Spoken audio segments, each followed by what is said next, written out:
Zmena IP adresy SK-POS pre PhilGenius, staršie verzie, toto je konkrétne PhilGenius 6, ale môže to byť platné aj pre iné staršie verzie PhilGenius.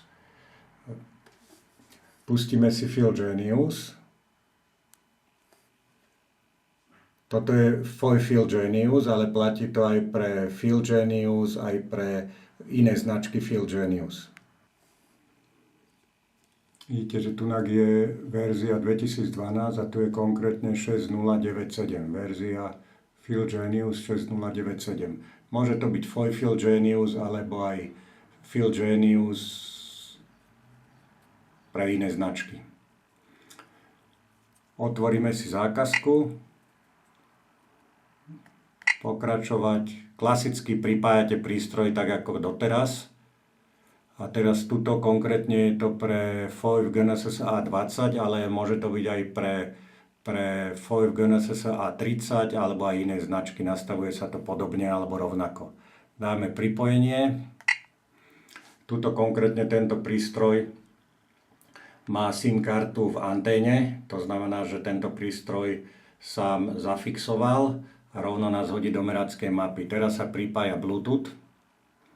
A keďže PhilGenius zistí, že prístroj má fix riešenie, centimetrové presnosti, vidíte, ešte tuto musíte potvrdiť OK, to tak ako keď začínate. A vidíte, že tu máme RTK fixováno a tuto hore máme kľúč RoboVac, nastavenia. Takže vpravo hore klikneme a tuto máme konfigurácie spojení. A tuto dáme odpojiť.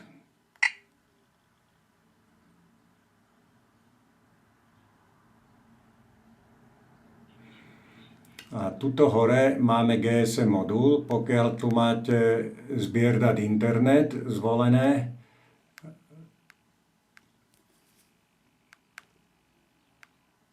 tak máte internet v kontroleri, buď SIM kartu alebo cez Wi-Fi hotspot. My konkrétne tuto máme GSM modul, ale postup je rovnaký. Dáme tuto vpravo hore nastaviť a priamo tuto vlastne môžeme zmeniť IP adresu. To znamená, že tuto je stará IP adresa a tuto musíte zmeniť na novú IP adresu. Nedá sa tu dať v týchto starších verziách PhilGenius IP adresa skpost.gku.sk, pretože on vyžaduje číslo, takže musíme napísať novú IP adresu. Takže klikneme si túto adresa, vymažeme starú a napíšeme novú.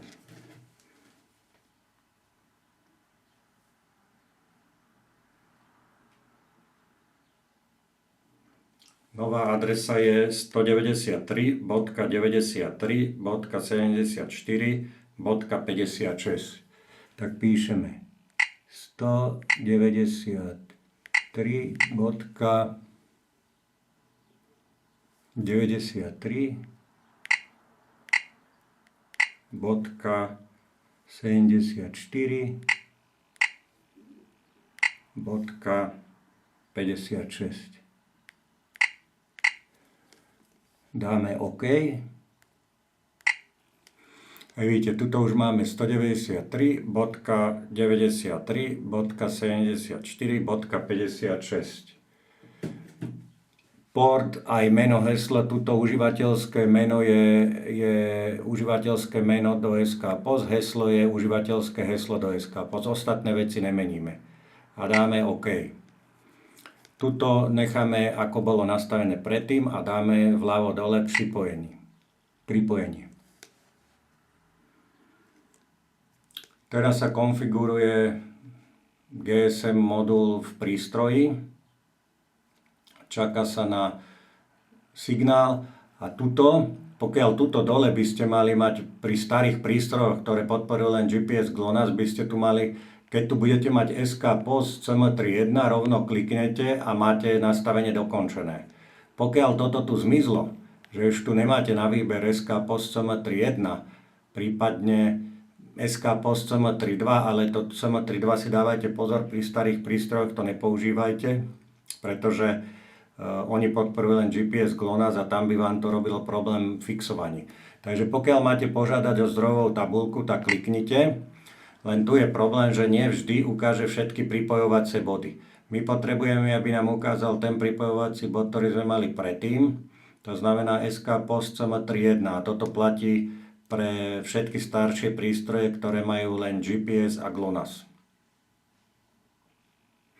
Teraz nám ukázalo, vidíte, väčšinou nám nájde SK Post CM3.2. 3.2, vidíte, že tu na SK Post CM3.1 nie je. Takže môžeme dať zrušiť. A môžeme dať odpojiť zariadenie. A treba viackrát vyskúšať a dáme znova pripojiť. A treba viackrát vyskúšať. Takže teraz konfiguruje GSM modem v GNSS anténe.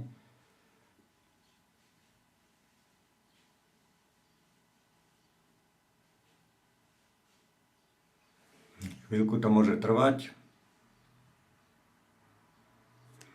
Čaká sa na signál a dáme znova. Pokiaľ tuto nemáme pripojovací bod SK Post CM3.1 pre GPS, ktoré majú iba GPS GLONASS, alebo SK Post CM3.2 pre GNSS prístroje, ktoré majú GPS GLONASS Galileo Beidou, tak dáme požiadať o zdrojovú tabuľku.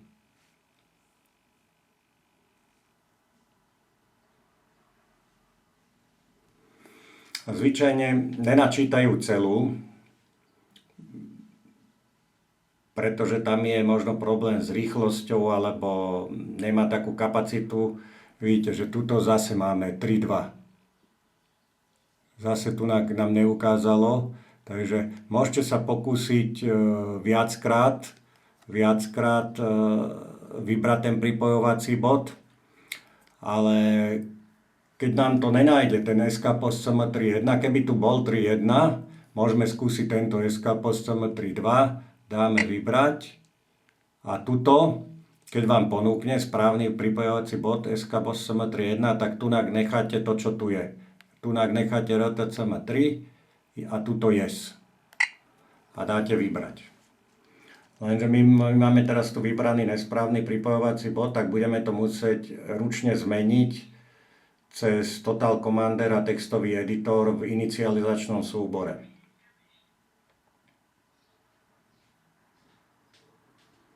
Teraz sa pripája na SK Post.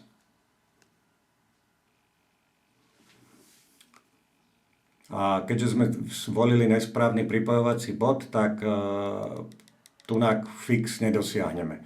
Ešte môžeme skúsiť jednu vec, že tuto dáme kľúč robovák. A tuto je vybrať pripojovací bod. Takže klikneme a skúsime viackrát načítať pripojovací bod.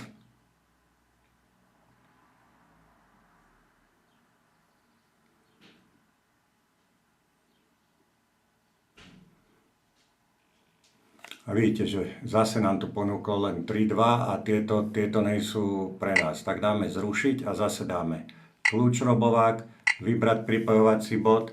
Môžete to skúsiť párkrát a pokiaľ toto nezaberie, tak musíme to opraviť v textovom inicializačnom súbore.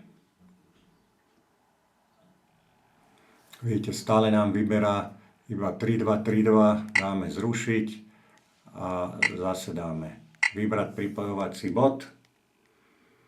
Ale pravdepodobne sa vám to nepodarí, možno keď vyskúšate 10 krát, že raz sa to podarí, lebo tých pripojovacích bodov SK Post má viacej.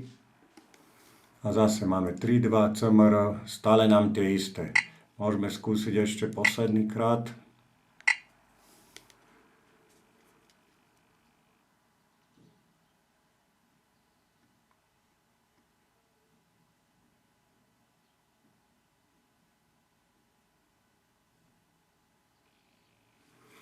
A vidíte, stále iba 3.2. Takže dáme zrušiť, dáme menu a ukončíme Field Genius.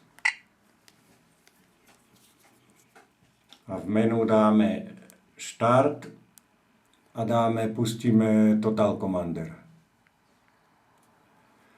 A teraz tuto dáme pomocou tohto, dostajeme sa do hlavného menu pomocou tohto spätného lomitka. A teraz musíme nájsť, kde máme Field Genius nainštalovaný. To znamená, že buď to máte priamo tuto, vždycky by to mal byť Program Files. Tak keď idete na hlavný disk, idete Program Files a vidíte, my tu máme ten Field Genius nainštalovaný.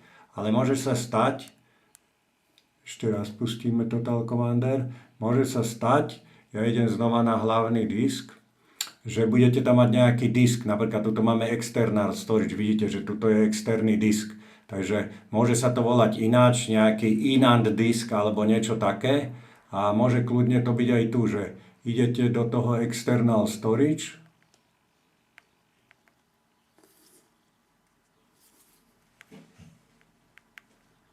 a tuto môže byť program files a tam môže byť Field Genius. Takže my konkrétne tu máme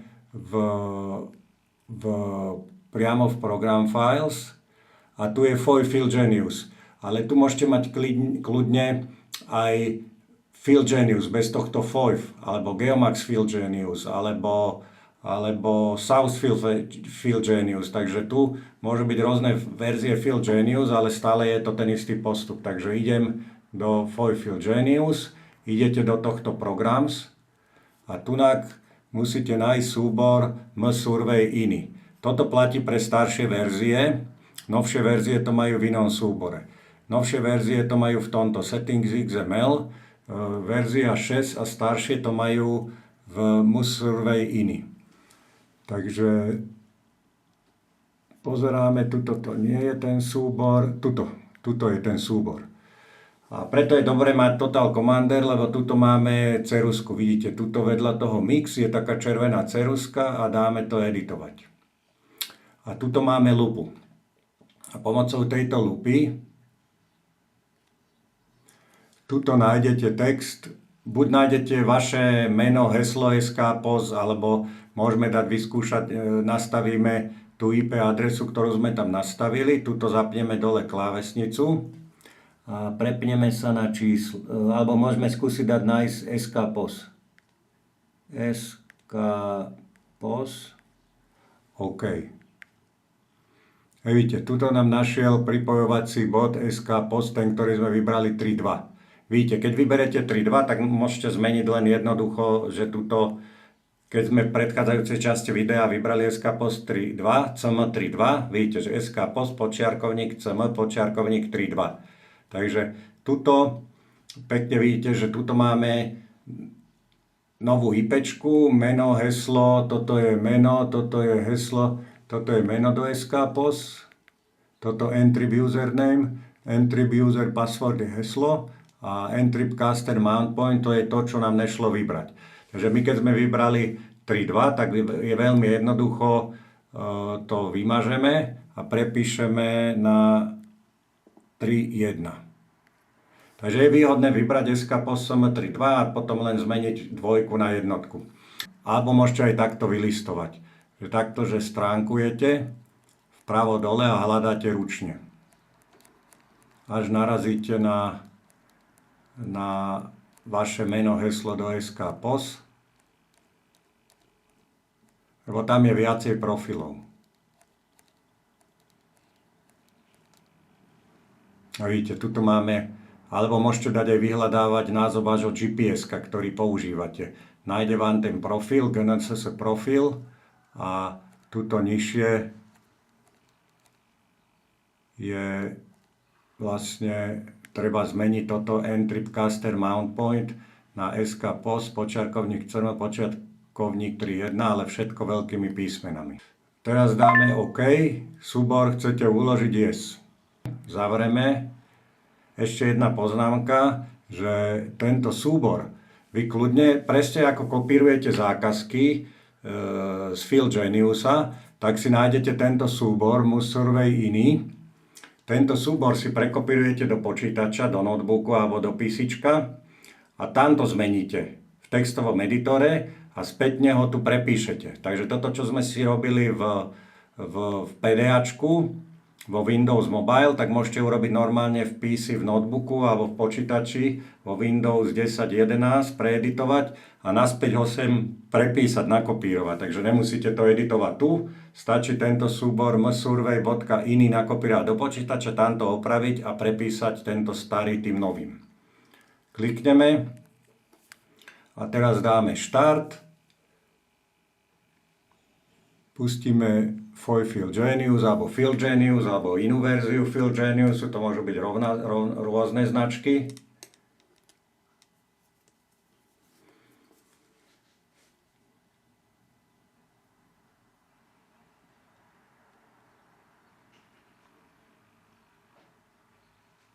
Otvoríte zákazku, dáte pokračovať,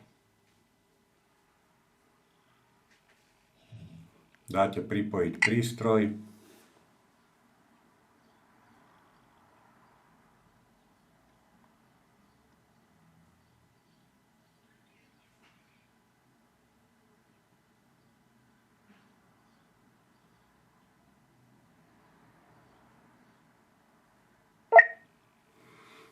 tuto klasicky otvoríte zákazku, potvrdíte.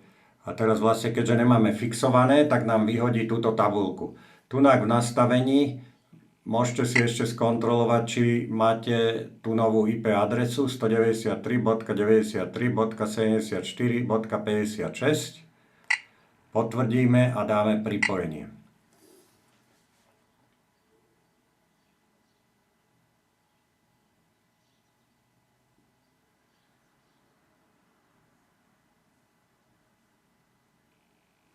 A vidíte, ten bod pripojovací, ktorý sme my tam prepísali, SK-POS CM3.1 nám tu už ponúklo. Takže klikneme na to SK-POS CM3.1.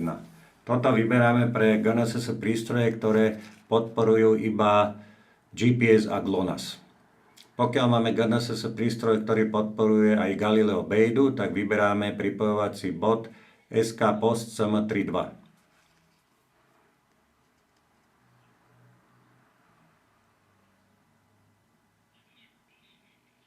A vidíte, už máme RTK fixováno, môžeme vycentrovať a môžeme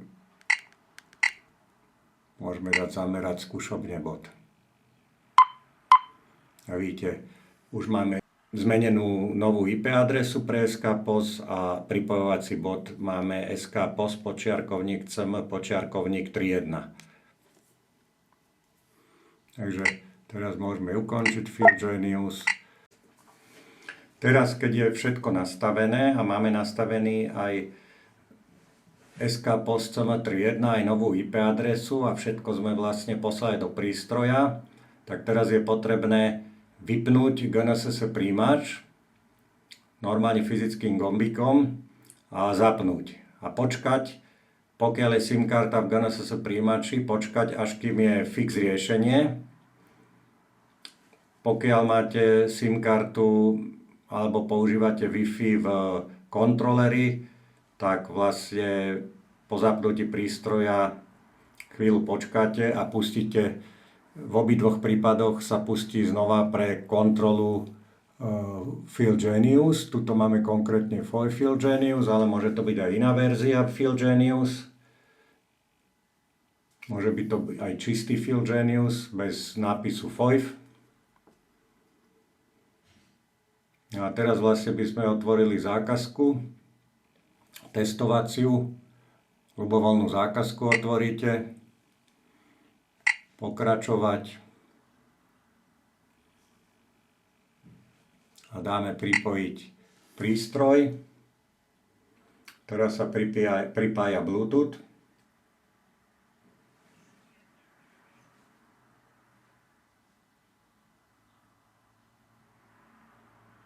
Teraz FilGenius testoval, že či je fix alebo float. Je. Dáme OK a dáme OK. Potvrdíme súradnicový systém a vidíte, že teraz vlastne po vypnutí a zapnutí GNSS prístroja nám sám zafixoval a už sme len pustili FilGenius a všetko funguje jak má.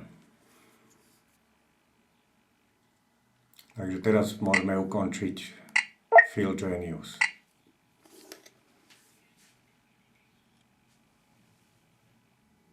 Takže toto bol postup, ako nastaviť SK-POS, novú IP adresu pre staršie GNSS prístroje z PhilGenius 6.0 alebo starším.